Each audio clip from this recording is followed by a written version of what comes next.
നമസ്കാരം. കരിയും കരിമരുന്നും വേണ്ട എന്ന് നമ്മളോട് പറഞ്ഞത് ശ്രീനാരായണ ഗുരുവാണ്. ആ വാക്കുകൾ പിന്നീട് ഒരു ആൾ ഏറ്റെടുത്ത് അത്തരത്തിൽ ഒരു പ്രസംഗം നടത്തി. അദ്ദേഹം ഒരു യാത്രാമധ്യേ മണത്തല നേർച്ച കണ്ടു. അവിടെ ആനയും അതുപോലെ തന്നെ ആളുകളുടെ ബഹളവും ഒക്കെ കണ്ടപ്പോൾ അദ്ദേഹം, ഇവിടെ മണത്തല നേർച്ച എന്ന് പറയുന്നത് മുസ്ലിം മതവിഭാഗവുമായി ബന്ധപ്പെട്ടുള്ള ആളുകളുടെ ഒരു പള്ളിയുമായി കേന്ദ്രീകരിച്ചാണ് ഈ നേർച്ച നടത്തുന്നത്. അതുകൊണ്ട് മതവിശ്വാസികളോട് അദ്ദേഹം പറഞ്ഞു, ഈ കരിയും കരിമരുന്നും ഒന്നും നമുക്ക് വേണ്ട എന്ന്. എന്നാൽ അത് ചില ആളുകൾ ഏറ്റെടുത്തു, വലിയ വിവാദമുണ്ടാക്കി. പ്രസംഗിച്ചത് അബ്ദുൽ നാസർ മഅദനിയാണ്.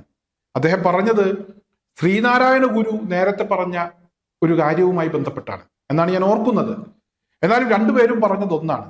അബ്ദുൽ നാസർ മഅദനി പറഞ്ഞപ്പോൾ അത് വലിയ വിഷയമായി, വിവാദമായി. ഇന്ന് അദ്ദേഹം ശാരീരികമായി വലിയ അവശതകളൊക്കെ നേരിട്ടുകൊണ്ടിരിക്കുന്നു. അദ്ദേഹം ചികിത്സയിലാണ്, അത്തരമൊരവസ്ഥയിലാണ്. പലപ്പോഴും ഇവിടെ സമൂഹ മാധ്യമങ്ങളിൽ അബ്ദുൽ നാസർ മഅദനി ഒരു തീവ്രവാദിയാണ്, ഭീകരവാദിയാണ് എന്നൊക്കെ തെളിയിക്കുന്നതിന് വേണ്ടി ചില ആളുകൾ അദ്ദേഹത്തിന്റെ ഈ നേർച്ചയുമായി ബന്ധപ്പെട്ട് കരിയും കരിമരുന്നും ഒന്നും വേണ്ട എന്ന് പറയുന്ന ഒരു പ്രസംഗം പല ആളുകളും പലപ്പോഴും സമൂഹ മാധ്യമങ്ങളിലൂടെയൊക്കെ പ്രചരിപ്പിക്കുന്നതിന്റെ ശ്രദ്ധയിൽപ്പെട്ടിട്ടുണ്ട്. അദ്ദേഹം പറഞ്ഞത് വിശ്വാസികളോടാണ്. എന്നാൽ ഇത് എല്ലാവരോടുമായി നേരത്തെ ശ്രീനാരായണ ഗുരു പറഞ്ഞ കാര്യമാണ്. ആരൊക്കെ പറഞ്ഞാലും എന്തൊക്കെ പറഞ്ഞാലും മലയാളി അതൊന്നും അംഗീകരിക്കാൻ ഒരു കാലത്തും തയ്യാറായിരുന്നില്ല. വീണ്ടും വീണ്ടും അപകടമൊക്കെ വിളിച്ചു വരുത്തുന്ന പ്രവർത്തനം മലയാളിയുടെ ഭാഗത്തു നിന്ന് പലപ്പോഴും ഉണ്ടായിട്ടുണ്ട്. മലയാളി എന്നല്ല, നമ്മുടെ ഈ ഇന്ത്യ മഹാരാജ്യത്ത് പല സ്ഥലങ്ങളിലും പല അപകടങ്ങളും ഉണ്ടായിട്ടുണ്ട്. നേരത്തെയും അത്തരത്തിലുള്ള അപകടങ്ങൾ ഉണ്ടായപ്പോൾ അതിൽ നിന്ന് പാഠം പഠിക്കാതെ വീണ്ടും വീണ്ടും അപകടം വിളിച്ചു വരുത്തുന്ന പ്രവർത്തനങ്ങൾ പലരുടെയും ഭാഗത്തു നിന്നുണ്ടായിട്ടുണ്ട്. ഉത്തരവാദിത്തപ്പെട്ട അധികാരികളുടെ ഭാഗത്തു നിന്നുണ്ടായിട്ടുണ്ട്. ചില സമയങ്ങളിലൊക്കെ വെടിക്കെട്ടിന് നിരോധനം ഏർപ്പെടുത്തും. എന്നാൽ ആരും വെടിക്കെട്ട് വേണ്ട എന്നൊരു കാലത്തും എവിടെയും പറഞ്ഞിട്ടില്ല. അതുപോലെ തന്നെ ആന എഴുന്നള്ളിപ്പുമായി ബന്ധപ്പെട്ട് പല അപകടങ്ങളും ഉണ്ടായിട്ടുണ്ട്. ഈ സമയങ്ങളിലൊന്നും ആനയെ വേണ്ട എന്നൊരു തീരുമാനമെടുക്കാൻ ഒരു ഉത്സവ കമ്മിറ്റിക്കാരും തയ്യാറായിട്ടില്ല, ഒരു അമ്പല കമ്മിറ്റിയും തയ്യാറായിട്ടില്ല, ഒരു നേർച്ച കമ്മിറ്റിയും തയ്യാറായിട്ടില്ല. അപകടം വിളിച്ചു വരുത്തുന്ന പ്രവർത്തനങ്ങൾ അത് മലയാളിയുടെ അല്ലെങ്കിൽ മനുഷ്യന്റെ ഭാഗത്തു നിന്ന് അത് തുടർച്ചയായി ഉണ്ടാകുന്നു. തൃശ്ശൂർ ജില്ലയിലെ മുണ്ടത്തിക്കോട് ഇന്നലെ ഉണ്ടായ അപകടം, അത് ശരിക്കും പറഞ്ഞാൽ ഈ പ്രദേശവാസികളെയൊക്കെ ആ ഒരു ഞെട്ടലിൽ നിന്ന് അവർക്ക് ഇപ്പോഴും ഒരു മോചനം ഉണ്ടായിട്ടില്ല. ഞാനും ഈ പ്രദേശത്ത് താമസിക്കുന്ന ഒരാളാണ്, എരുമപ്പെട്ടി എന്ന് പറയുന്ന സ്ഥലത്ത്. ഈ എരുമപ്പെട്ടി എന്ന് പറയുന്ന സ്ഥലത്ത് നിന്ന് 10 മിനിറ്റ് ദൂരം യാത്ര ചെയ്താൽ എത്താൻ കഴിയുന്ന ഒരു സ്ഥലമാണ് മുണ്ടത്തിക്കോട്. അവിടെയാണ് അപകടം ഉണ്ടായത്. അപകട വിവരം അറിഞ്ഞപ്പോൾ അവിടെ പോയിരുന്നു. 1/2 കിലോമീറ്റർ ചുറ്റളവിലുള്ള വീടുകളുടെ ജനൽച്ചില്ലുകളൊക്കെ തകർന്നുപോയി. ഞാൻ അവിടെ ചെല്ലുമ്പോൾ മൃതദേഹാവശിഷ്ടങ്ങൾ ചാക്കിൽ കയറ്റി കൊണ്ടുപോകുന്ന കാഴ്ചയാണ് കണ്ടത്. ഇന്ന് രാവിലെയും തിരച്ചിൽ നടന്നു. നായ്ക്കളെ കൊണ്ടുവന്ന് തിരച്ചിൽ നടത്തിയതിന്റെ ഭാഗമായി മൃതദേഹാവശിഷ്ടങ്ങൾ ഇന്നും കിട്ടി. എന്തായാലും 14ഓളം മരണങ്ങൾ ഇതിനോടകം സ്ഥിരീകരിച്ചിട്ടുണ്ട്. ഇതിൽ 8 പേരെ തിരിച്ചറിയാൻ കഴിഞ്ഞു. ബാക്കിയുള്ള ആളുകളുടെ മുഖമൊന്നും വ്യക്തമല്ല, അതുകൊണ്ട് തിരിച്ചറിയാൻ കഴിഞ്ഞിട്ടില്ല. 32ഓളം മൃതദേഹാവശിഷ്ടങ്ങൾ തൃശൂർ മെഡിക്കൽ കോളേജ് മോർച്ചറിയിൽ സൂക്ഷിച്ചിരിക്കുകയാണ്. ഇതൊക്കെ ആരുടേതാണ്, എന്താണ് എന്നൊന്നും പറയാൻ കഴിയില്ല. എന്തായാലും ഇവിടെ വലിയ ഒരു അപകടമാണ് ഉണ്ടായത്. ആ പരിസരവാസികൾ, അവരിൽ പലരും ഇതിനോടകം മരണപ്പെട്ടു. പലരും ഇവിടെ അപകട നില തരണം ചെയ്തിട്ടില്ല. ഈ വെടിക്കെട്ടുമായി ബന്ധപ്പെട്ട് കരാറുകാരൻ, അദ്ദേഹം മുണ്ടത്തിക്കോടുകാരനാണ്, അദ്ദേഹം ഗുരുതരാവസ്ഥയിൽ തുടരുകയാണ്. നടന്ന് ആശുപത്രിയിലെത്തിയ ആളുകളുണ്ട്, അവരിപ്പോൾ വെന്റിലേറ്ററിലാണ്. ഈ വെടിക്കെട്ടുമായി ബന്ധപ്പെട്ട് അല്ലെങ്കിൽ തീപ്പൊള്ളലേറ്റൊക്കെ അപകടം സംഭവിച്ചാൽ പലപ്പോഴും അങ്ങനെയാണ്. എപ്പോഴാണ് അവർ മരണപ്പെടുക അല്ലെങ്കിൽ എപ്പോഴാണ് അപകടം സംഭവിക്കുക എന്നൊന്നും പറയാൻ കഴിയില്ല. പ്രത്യക്ഷത്തിൽ പലപ്പോഴും പരിക്കുകൾ ഉണ്ടാകില്ല, എന്നാൽ പിന്നീട് അവർ മരണപ്പെട്ടു പോകുന്ന അവസ്ഥ അല്ലെങ്കിൽ വെന്റിലേറ്ററിലേക്ക് അവരെ മാറ്റുന്ന ഒരു അവസ്ഥയൊക്കെ പലപ്പോഴും ഉണ്ടാകാറുണ്ട്. എന്തായാലും തൃശൂർ മെഡിക്കൽ കോളേജ് ആശുപത്രിയിൽ ഇന്റൻസീവ് കെയർ യൂണിറ്റിൽ ഒരുപാട് ആളുകൾ കിടക്കുന്നു. വെന്റിലേറ്ററിൽ 1-2 ആളുകൾ കിടക്കുന്നു. ഇപ്പോഴും അവിടെ പൂർണ്ണമായും ചിന്നിച്ചിതറിയ മൃതദേഹ അവശിഷ്ടങ്ങൾ കണ്ടെത്താനായിട്ടില്ല. പ്രദേശത്തെ കുളങ്ങൾ, കിണറുകൾ കേന്ദ്രീകരിച്ചൊക്കെ പരിശോധന നടക്കുന്നുണ്ട്. എന്തായാലും ഇത് ഇപ്പോഴും ആളുകളെ കണ്ടെത്താനായിട്ടില്ല. പല മുഖങ്ങളും നേരത്തെ കണ്ടു പരിചയമുള്ള മുഖങ്ങളാണ്. എരുമപ്പെട്ടിക്കാരനായിട്ടുള്ള ഒരാളുടെ മൃതദേഹം തിരിച്ചറിഞ്ഞിട്ടുണ്ട്.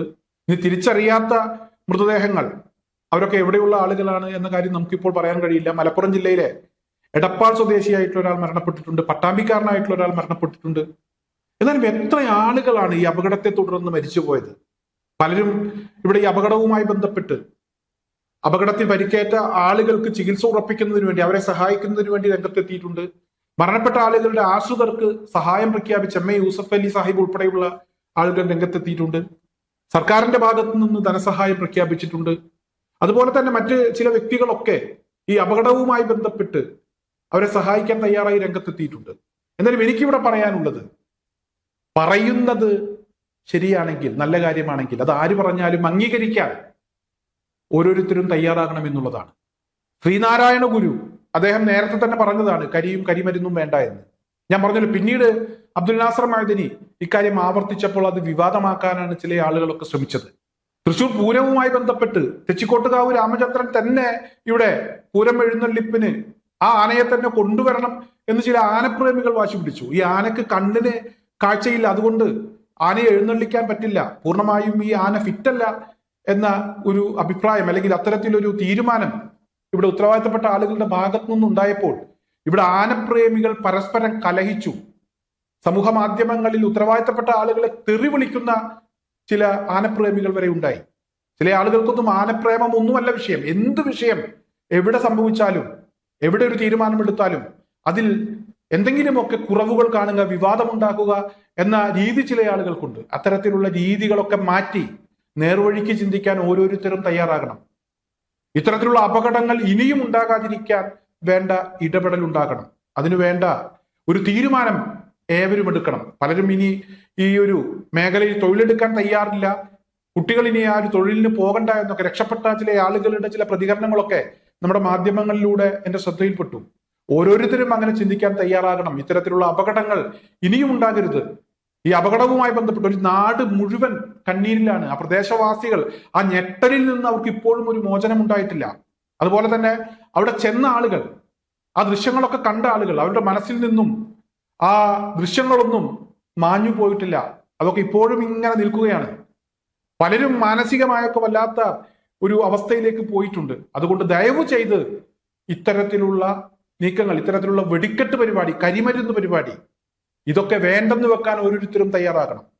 ഓരോ പ്രദേശത്തും പലവിധ ബുദ്ധിമുട്ടുകൾ അനുഭവിക്കുന്ന, ചികിത്സക്ക് പണമില്ലാതെ വിവാഹപ്രായം എത്തിയിട്ട് വിവാഹം കഴിച്ചു കൊടുക്കാൻ കഴിയാത്ത ചില ആളുകളുടെ അവസ്ഥ, വീടില്ലാത്ത ആളുകൾ, പഠിക്കാൻ കാശില്ലാത്ത ആളുകളുടെ ഒരുപാട് ബുദ്ധിമുട്ടുകൾ, ഓരോ പ്രദേശത്തും അത്തരത്തിലുള്ള ബുദ്ധിമുട്ടുകൾ അനുഭവിക്കുന്ന ആളുകളുണ്ട്.